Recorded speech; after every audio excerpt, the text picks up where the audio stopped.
सभी भाई बहनों को जय मसीह की। आज का पवित्र वचन है लूका 12:13 में एक धनवान मूर्ख का दृष्टांतर। तो आइए आज हम इस वचन के द्वारा जानते हैं। हालेलुया। यदि आप सभी को वचन पे विश्वास हो तो कमेंट में आमीन जरूर लिखना। वीडियो को भी शेयर करना ताकि हर कोई प्रभु के वचन को जाने। इस वचन को पढ़े और सुने जाने पे प्रभु सभी भाई बहनों को आशीष दे। तो आइए हमारे साथ इस वचन को पढ़िए और विश्वास करना। हालेलुया। वचन कहता है, फिर भीड़ में से एक ने उससे कहा, हे गुरु, मेरे भाई से कह कि पिता की संपत्ति मेरे साथ बांट ले। उसने उससे कहा, हे मनुष्य, किसने मुझे तुम्हारा न्यायी या बांटने वाला नियुक्त किया है? और उसने उससे कहा, चौकस रहो और हर प्रकार के लोभ से अपने आप को बचाए रखो, क्योंकि किसी का जीवन उसकी संपत्ति की बहुतायत से नहीं होता। यस, आमीन।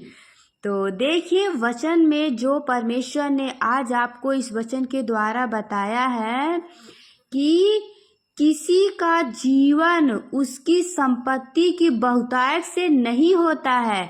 इसलिए आप लोग वचन को सुनकर एक समझदार व्यक्ति बनिए और परमेश्वर के वचन को अपने हृदय में बसाए रखिए और प्रभु के वचन को और भी लोगों तक पहुंचाइए। हालेलुया। आगे और भी हम वचन बताते हैं।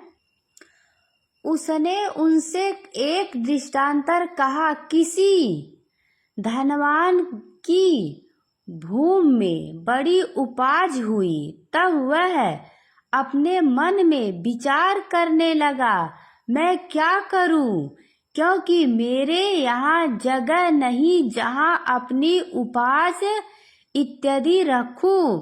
और उसने कहा, मैं यह करूँगा, मैं अपनी बकरियां तोड़कर उससे बड़ी बनाऊंगा और वहां अपना सब अन्न और संपत्ति रखूंगा और अपने प्राण से कहूंगा कि प्राण, तेरे पास बहुत वर्ष के लिए बहुत संपत्ति रखी है, चैन कर, खा पी, सुख से रह।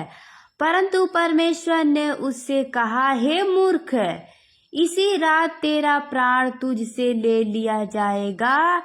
तब जो कुछ तूने इकट्ठा किया है वह किसका होगा? ऐसा ही वह मनुष्य भी है जो अपने लिए धन बटोरता है परंतु परमेश्वर की दृष्टि में धनी नहीं है। यस, आमीन। तो देखिए, धन के पीछे मत जाइए। जो वचन में लिखा गया है उसकी पालन करिए। एक समझदार व्यक्ति बनिए। प्रभु सदा आपके साथ है। यदि आप परमेश्वर का वचन आपके साथ है, वचन आपके अंदर है, प्रभु पे आप विश्वास रखते हो, तो कभी भी आप सभी को किसी चीज की घटी नहीं होगी, क्योंकि तुम्हारा पिता तुम्हारे मांगने से पहले ही जानता है कि तुम्हें क्या आवश्यकता है। तुम पहले परमेश्वर की राज्य की खोज करो तो तुम्हें हर जो भी घटी रहेगी प्रभु सब पूरा करेंगे। हालेलुया। तो आइए हम और भी कुछ वचन बताते हैं। देखिए, स्वर्गीय धन, आइए हम इसके बारे में बताते हैं। ध्यान से वचन को सुनना और समझना और विश्वास करना। ये वचन है लूका 12:32 में, हे छोटे, झूठ मत डर, क्योंकि तुम्हें पिता को यह भाया है कि तुम राज्य दे।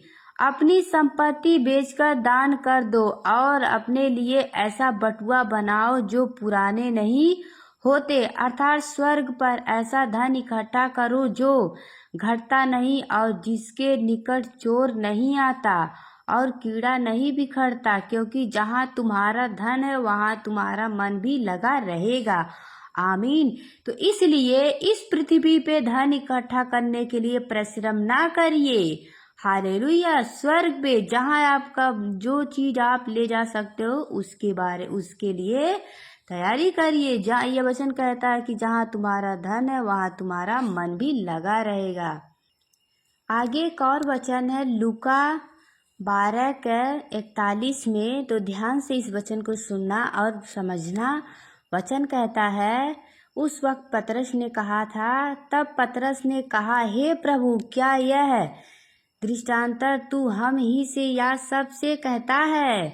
प्रभु ने कहा, वह विश्वास योग्य और बुद्धिमान भंडारी कौन है जिसका स्वामी उसे नौकर चाकरों पर सरदार ठहराए कि उन्हें समय पर भोजन सामग्री दे। धन्य है वे दास जिसे उसका स्वामी आकर ऐसा ही कहते पाए।